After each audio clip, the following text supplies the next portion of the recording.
Bufera sull'assessore all'istruzione del comune di San Stino dopo il suo post nei confronti del ministro Salvini, decisamente fuori dalle righe.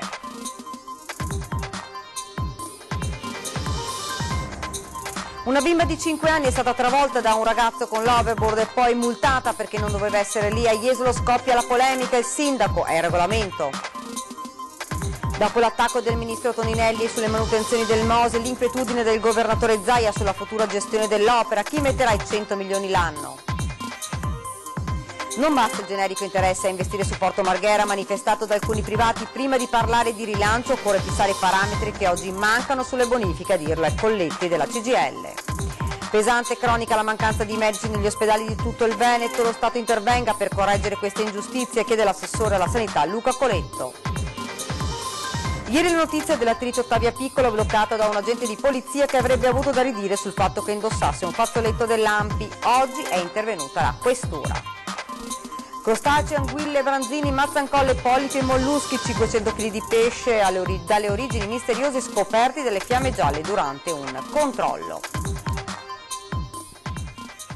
Buonasera, ben ritrovati dalla redazione di Venezia. Dunque questi i titoli di oggi. Bufera sull'assessore all'istruzione nel comune di San Stino di Livenza dopo il suo post nei confronti del ministro Salvini, decisamente fuori dalle righe. Sentiamo.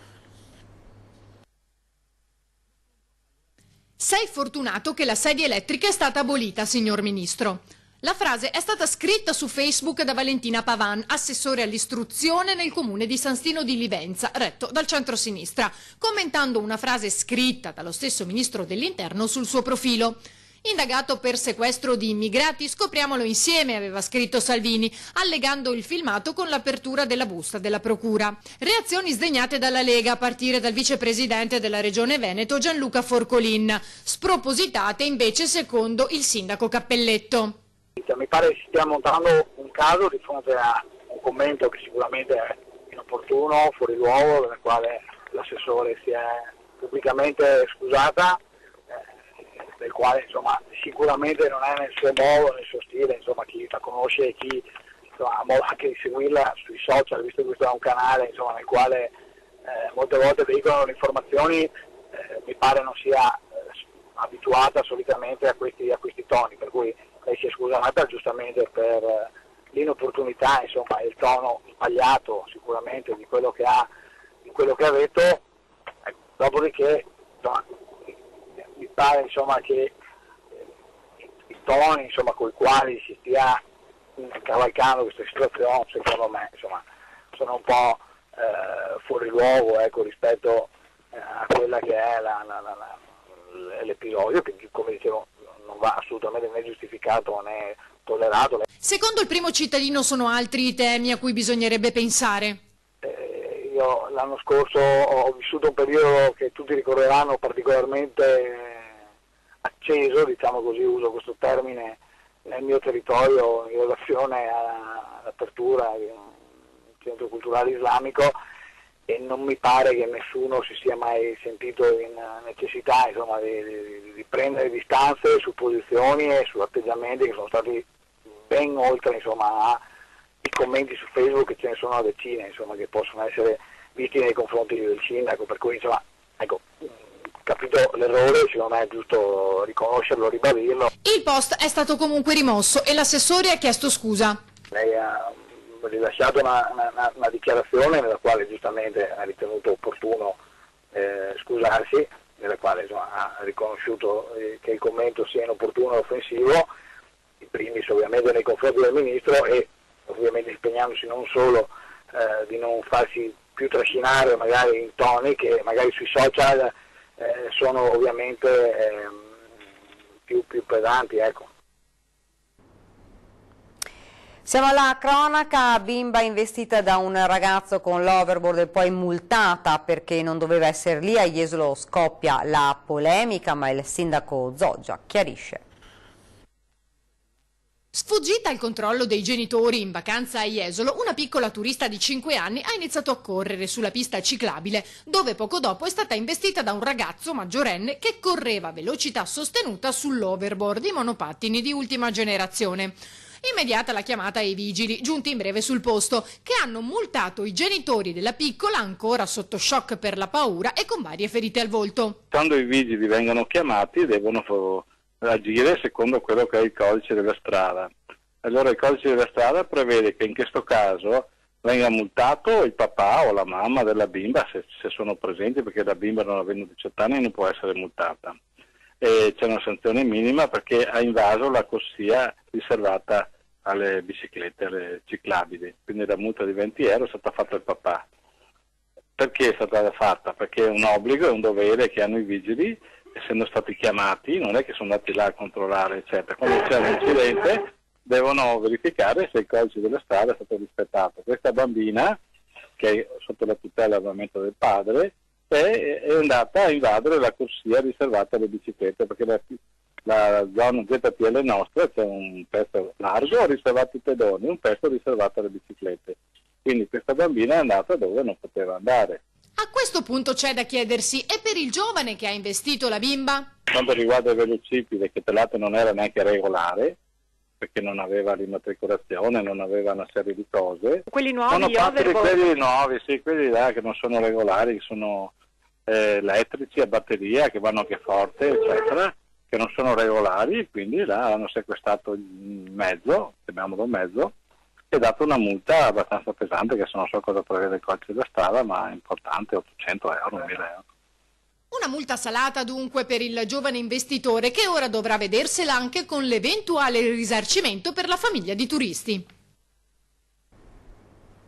Dopo l'attacco del ministro Toninelli al Consorzio Venezia Nuova sulle manutenzioni del Mose, l'inquietudine del governatore Luca Zaia sulla futura gestione dell'opera. Chi metterà, si chiede, i 100 milioni all'anno necessari per il suo funzionamento.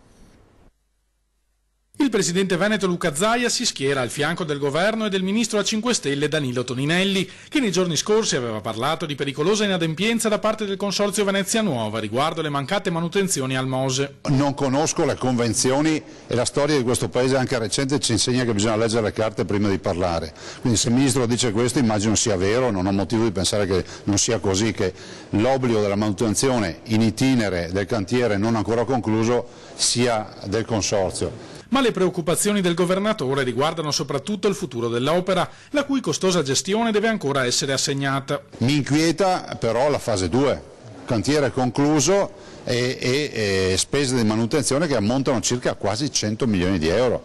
Io vorrei capire, questa è una domanda che faccio al mondo intero, chi ci mette 100 milioni per far funzionare il Mose. Mose, ricordo ai cittadini, che in funzionamento non avrà la salvaguardia di San Marco continuerà ad andare sotto acqua. Sul fronte delle buone notizie si segnala invece il completamento dell'iter per la definizione del progetto di riconversione e riqualificazione industriale di Porto Marghera, che prevede lo stanziamento di 20 milioni di euro da parte del Ministero dello Sviluppo Economico a sostegno degli interventi privati che dovrebbero reindustrializzare l'area. A questi si aggiungono finanziamenti per quasi 7 milioni da parte della Regione Veneto. Voglio ricordarvi che quei soldi erano persi e abbiamo recuperati. Ogni tanto magari cerchiamo anche di dare qualche buona notizia. Si parte da un progetto innovativo, Porto Marghera come sfida ovviamente la bonifica delle aree, io spero che si vada verso delle bonifiche light, nel senso light dal punto di vista di procedura, ma si bonifichi e poi magari entrino subito i privati, perché quel polo deve comunque continuare a vivere. Ma sul rilancio proprio del sito industriale sono forti le perplessità dei chimici della CGIL. Ovviamente queste sono, come si dice, insomma, come sempre abbiamo detto, spot più che altro elettorali, insomma, perché poi se andiamo a guardare nel merito la manifestazione di interesse è stata chiusa. Hanno annunciato che ci sono diverse imprese, diversi imprenditori interessati. Oggi si arriva a dire che c'è lo sblocco dei fondi previsti, bisogna capire da dove si inizia però. Non basta il generico interesse a investire su Porto Marghera manifestato da alcuni privati, sostiene Riccardo Colletti dei chimici della CGIL. Prima di parlare di possibile rilancio dell'area industriale occorre fissare parametri che oggi mancano totalmente sulle bonifiche. Mi ricordo tempo fa con Zaia Orsoni ci fu sempre la stessa dichiarazione con più di 100 imprese interessate a quell'area, insomma oggi sono meno di 50 da quello che almeno abbiamo sentito e siamo sempre fermi al punto di partenza, insomma. L'incertezza su costi e procedure in merito alle bonifiche, ricordano dal sindacato, ha già fatto fuggire più di un potenziale investitore. Ne abbiamo avuto prova pochi mesi fa, quando l'Enea ha bocciato la candidatura di Porto Marghera a ospitare un centro di ricerca per la fusione nucleare, proprio per questioni legate all'inquinamento di quei terreni. Non è chiaro quali saranno i costi di chi ovviamente prenderà un pezzo d'aria, perché se deve fare i trattamenti delle acque di falda, come tante altre questioni legate alle bonifiche, deve avere anche un'idea, se lo chiederebbe chiunque, insomma. La Polizia Locale di Venezia ha bloccato e multato intorno alle 2:30 circa un cittadino lettone di 26 anni mentre stava nuotando in Canal Grande nei pressi del Ponte di Rialto. Attraverso i filmati delle telecamere di sicurezza del comando del corpo è stata ricostruita l'intera dinamica del comportamento del turista, che si era tuffato per 2 volte nel giro di un minuto dalle fondamenta della prison verso il ponte. Una volta uscito dall'acqua, gli agenti hanno rilevato che era completamente ubriaco, tanto da avere problemi a stare in piedi. L'intervento della polizia locale si è rivelato piuttosto concitato, afferma il commissario capo Gianni Franzoi, perché il 26enne si trovava in compagnia di 5 amici suoi connazionali che hanno cercato di opporsi agli accertamenti, determinando anche qualche momento di tensione. Al termine delle operazioni alla giovane è stata comminata una doppia multa, il tuffo che gli è costato 450 euro e più 102 euro per ubriachezza. Ieri la notizia dell'attrice Ottavia Piccolo, bloccata da un agente di polizia sabato scorso perché aveva al collo un fazzoletto dell'ANPI, dopo aver partecipato ad un volantinaggio nei pressi del Palazzo del Cinema. Oggi invece sulla questione è intervenuta la Questura. Dopo le polemiche sui social arrivano le spiegazioni della Questura veneziana sul caso Ottavia Piccolo. I poliziotti confermano nella sostanza i fatti raccontati dall'attrice in un post, ma aggiungono una serie di dettagli che gettano una nuova luce sulla vicenda. La signora Piccolo, ricostruiscono in una nota, è stata controllata presso un varco di accesso all'area riservata del Festival del Cinema, dove poco prima un gruppo di manifestanti aveva tentato di superare illecitamente lo sbarramento delle forze dell'ordine per raggiungere con bandiere e vessilli il Palazzo del Cinema, venendo pertanto bloccati dal servizio di sicurezza delle forze di polizia.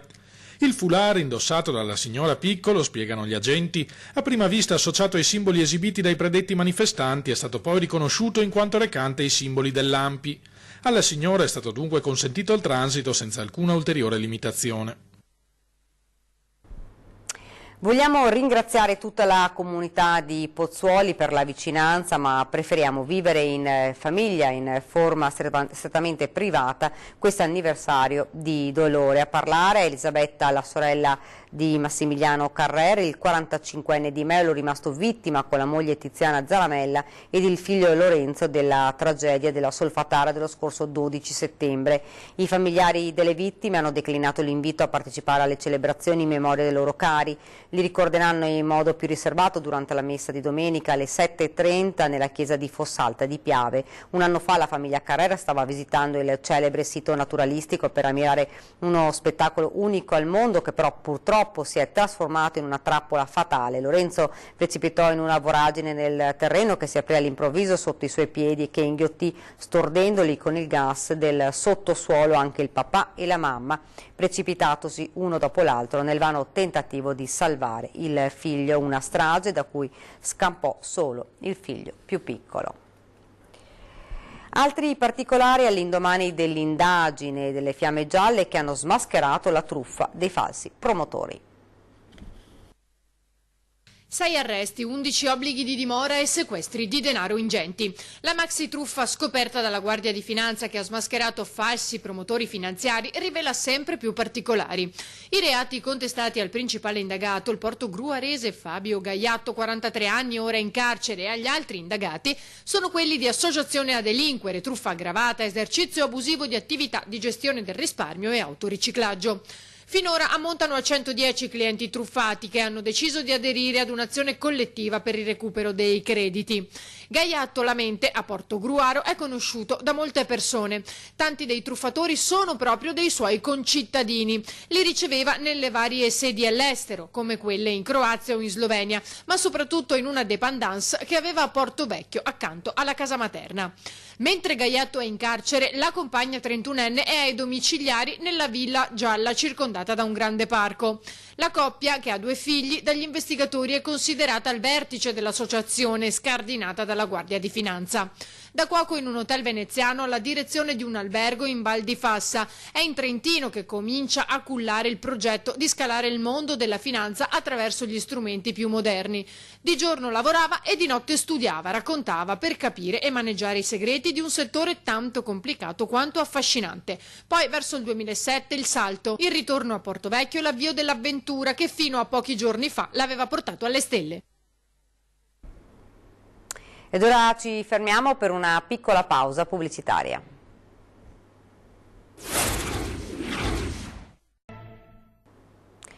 Bene, siamo tornati nuovamente in studio con l'edizione veneziana dei nostri telegiornali. Siamo alla cronaca: crostacei, anguille, branzini, mazzancolle, ombrine, polipi e molluschi, 500 kg di pesce dalle origini misteriose scoperti dalle fiamme gialle durante un controllo. Oltre mezza tonnellata di pesce dalla provenienza misteriosa è stata sequestrata dalla Guardia di Finanza di Chioggia. I prodotti ittici sono stati scoperti su 3 furgoni guidati da altrettanti cinesi sul lungomare Adriatico a Sottomarina. Fermati dai finanzieri per un controllo, i 3 non hanno potuto esibire alcun tipo di documento riguardante la merce. A bordo dei mezzi quintali di crostacei, anguille, branzini, mazzancolle, ombrine, polipi e molluschi. Questi ultimi, in parte ancora vivi, sono stati reimmessi nelle acque lagunari con la collaborazione del servizio veterinario dell'ULSS 3. Parte del pesce risultato idoneo al consumo umano è stato donato alla locale Caritas diocesana, il resto è stato distrutto. Salata la sanzione per i 3 conducenti, che dovranno pagare in totale 13.500 euro. Pesante e cronica la mancanza dei medici negli ospedali di tutto il Veneto. Lo Stato intervenga per correggere questa ingiustizia, chiede l'assessore alla sanità Luca Coletto. OCD e l'autonomia per pensarci da soli. Sentiamo. I medici sono più di 300 quelli che mancano. La mancanza di medici nelle strutture ospedaliere del Veneto si fa dunque sentire in maniera pesante. E le correzioni attualmente in corso col piano sociosanitario regionale in discussione a Palazzo Ferrofini difficilmente potranno risolvere il problema. Con le ristrutturazioni che abbiamo fatto ultimamente diciamo che il numero di medici può anche essere lievemente contenuto, ma non è sempre così. I numeri, ricorda l'assessore veneto alla sanità Luca Coletto, non sono stabiliti dalla Regione ma dal Ministero sulla base di criteri a dir poco obsoleti. Manca però una norma che vada a definire reparto per reparto, letto per letto, quello che è il numero di medici, di infermieri e di OSS. Una volta c'era, adesso io credo che sia opportuno ripristinare questa norma in maniera tale che le regioni che hanno diritto di avere i medici li possano avere. Fondamentale, sostiene l'assessore, sarebbe la possibilità di far entrare i medici in ospedale immediatamente dopo la laurea. Cosa che non avviene adesso. Adesso avviene dopo 4 anni, dopo la specialità, quindi noi abbiamo i medici in reparto invece che a 26 anni, a 30-31 anni. È leggermente diverso. La speranza è che la sospirata autonomia del Veneto diventi finalmente una realtà. Perché noi, ai sensi del titolo quinto, abbiamo in mano la gestione della sanità, quindi dovremmo essere anche titolari di definire il numero dei medici, cosa che ad oggi non avviene. Siamo arrivati al termine, vi ricordo questa sera la nostra trasmissione 20:10, si parla del premio Campiello che va in scena sabato alla Fenice, in studio con Ferdinando Avarino, Matteo Zoppas, presidente di Confindustria Veneto, e Carlo Nordio, presidente dei giurati letterati al premio Campiello. E questa era la nostra ultima notizia. Io vi lascio come di consueto le nostre previsioni del tempo. Grazie davvero per averci seguito e buona serata.